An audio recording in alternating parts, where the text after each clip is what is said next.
All right, welcome, Matt, to your fourth violin coaching session. We've been making a lot of progress over the last few weeks. You're definitely getting a lot of things grounded down in the fundamentals, and it's definitely developing into muscle memory and things like that. And I think you're getting a little bit more comfortable with the instrument, which is great. So just to recap with a lot of the review we've been doing, let me get the camera here. To review of all the things we've been covering. We've been talking about proper bow holds, holding the instrument up, keeping a 90-degree angle, proper posture, right? And it looks like it every time. So let's just go from the beginning, holding the instrument down, and then let's bring it into position. And so bringing it down, and we just have to know that after applying these practices of setting up and these basics, that once we go to set up the violin, all this we've been rehearsing and working on is second nature now, right? You don't want to think about that. You just go into playing position, right? So let's bring it up, right? Good, you hold it up. Excellent. And let's bring the bow on the string. Good. So a lot of good things in your posture right now. Let me move over. Your elbow is excellent. Your bow is facing the right way. Your shoulders look relaxed. Your elbows up. So a few things. We still have the tendency to not have all the fingers over the fingerboard, right? We've been working on that analogy of taking the soup can off the supermarket and looking at it that way, right? Please do continue to practice that, because that will eventually just make it second nature onto the fingerboard, right? Because you're still getting used to putting fingers on a fingerboard that is facing this way, right? It's not facing downward, right? So this is a new concept. The other thing, you just fixed it now, which is great. Your pinky is a little bit more curled. Your bow hold looks a lot better. I would move your index and your middle finger a little bit closer together. Good. So it looks a little bit stiff when you go up and down on your bows, but for the most part, it's a lot better than what it used to look like. So let's warm up. Let's just do some open G, D, and A strings up and down, and let's remember we want the full bow. We want the starting from the shoulder out to the tip. You want it to go through from the shoulder to the elbow, forearm, out to the wrist like this, right? And vice versa back up. So let's just do 2 half notes for each string. So G, D, and A. Ready? 1, 2, 3, 4.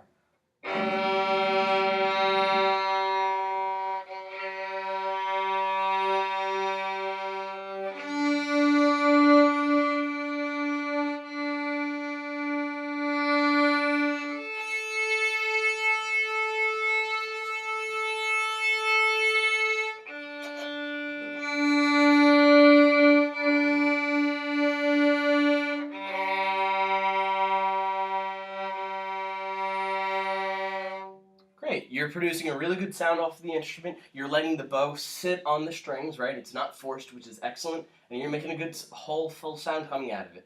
When you're doing your open string bows, the left hand tended to open up again and not stay over the fingerboard, right? Because we always have to think of all those things.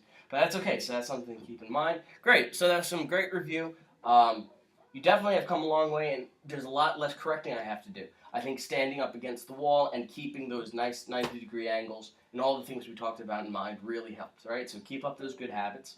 So let's review. Last time we were talking about major and minor scales, right? The arpeggios and their finger patterns, right? So for the major scale, if we do it on any open string, what do we have going on? What do you think the pattern, if we were doing a major scale starting on an open string? Open 1, 2, and then 3 is right next to it, right? Right, and that's because the half steps between 2 and 3. Right. So if we started, and so the open string you started on was D, right? So the next note would be. Sorry, E. E, and then. D, E, F sharp, G. Good. And then last time we had discussed that if the fourth finger is the same thing as what? As the string below it. Well, an octave. Above. You got it confused. Oh, okay. Right? Because the fourth finger on, so that would be D, the fourth E, okay, F sharp, okay. G, A. Right. It would be the same thing as. Right.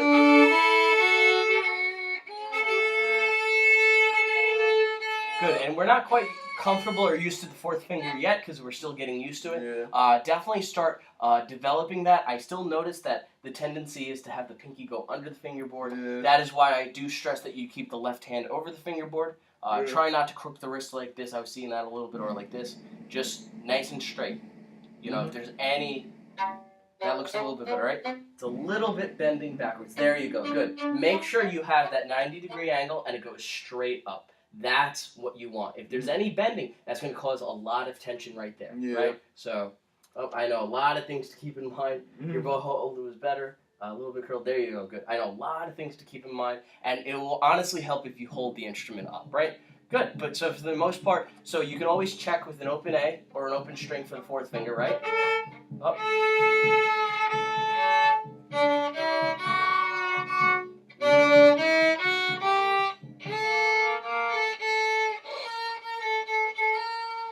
What do I do?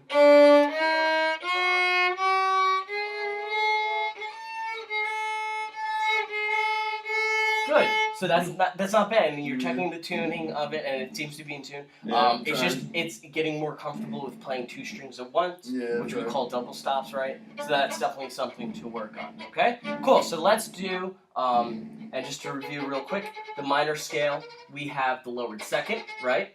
Yep. And what goes on the next string? What type of first finger do we have? For natural minor? Yes. So we have a lowered first finger. Lowered first, right? And if we're doing melodic minor, you'd bring up, you'd still have the raised, F sharp, right? And then G on the way back down, a lowered 2. And that's still that lowered 1 in half position, right? Good. Okay. And then we know, just to cover real quick, major and minor arpeggios.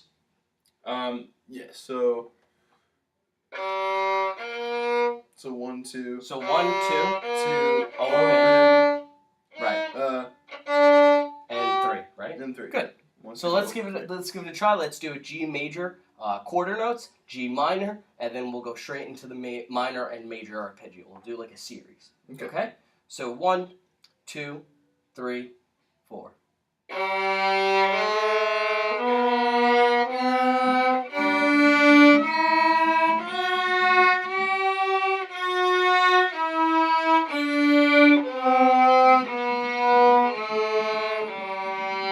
Minor.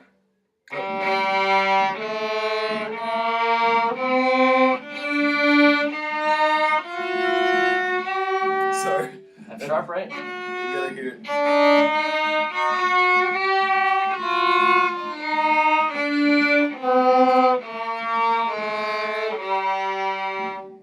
Good. So for the most part, your bow's keeping a good perpendicular straight this on the bow. The tendency is that you're not moving any of the forearm on the wrist when you bring it out, and that's tending to make the bow crooked. So let me just see an open G string full bow. There you go, much straighter. Good.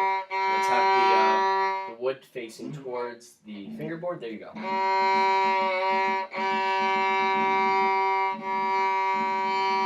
Good. A little bit better. Great. Okay. Moving on. So last time we were also working on the molto perpetuo, right? We had the B section, right? And we were working on the sequence patterns. We had open A, first finger on E, second finger on C sharp, right? So now that we know a little bit of the notes here and there, we're going to add slurring. And what do you think slurring is all about? What's going on there? Well, it's got to be one bow for the notes the slurs over. Right. So for every for the slurred notes over the notes, you take one bow for the amount of notes under the slurred, right? So we can have the variation of 2 slurred, 3 slurred, or 4 slurred, right? And that's when you would change the bow when the slur ends, right? Cool. So let's try the first measure of B. We have a nice just 4 bows, 4 notes bowed in one bow, right? So it's going to be a down bow and an up bow. Let's just try letter B. We know we're in A major. We have that regular major finger pattern starting on open A. So we're going to use the open E. So we're going to do, we're going to start there, and we're going to take this tempo. 1 and 2 and 3 and 4 and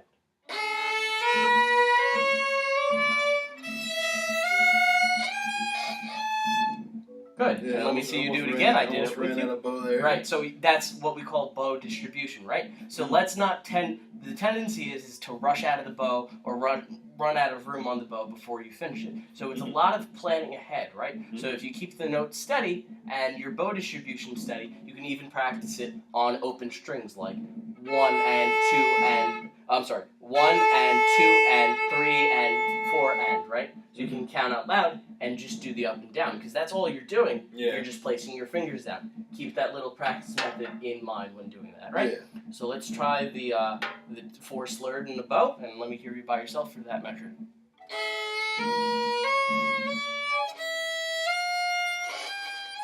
Yeah, I keep just being out of tune. And That's okay, right? So we got to make sure the 2 and 3 are very Yeah. close. For people like you with a little bit of bigger or thicker fingers, you might even want to move the fingers out of the way. Yeah. Because the violin's a very small instrument and the ratio is very small, right? Yeah. So even if you place it on top of, if it's too big, you're still going to be out of tune on the fretboard, on the fingerboard, right? So let's give it one more try. Nice and slow.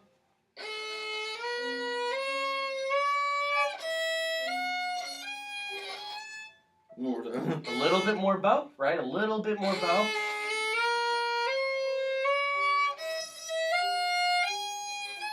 Good. And the more bow that you use, the less hesitation you had and you didn't stop in between there. Because the first time I heard was, was ba da da da.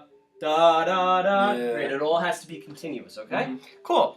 So I'm gonna let you keep going, and I think I have confidence that you can figure this out, right? So now we have in the series we started. Now we start on first finger, going up the A major scale, right? Right, and we have two and a bow, so up, down. I'm sorry, down, up. Yeah. Okay, so Down, up, down, up. So let's do a quick exercise.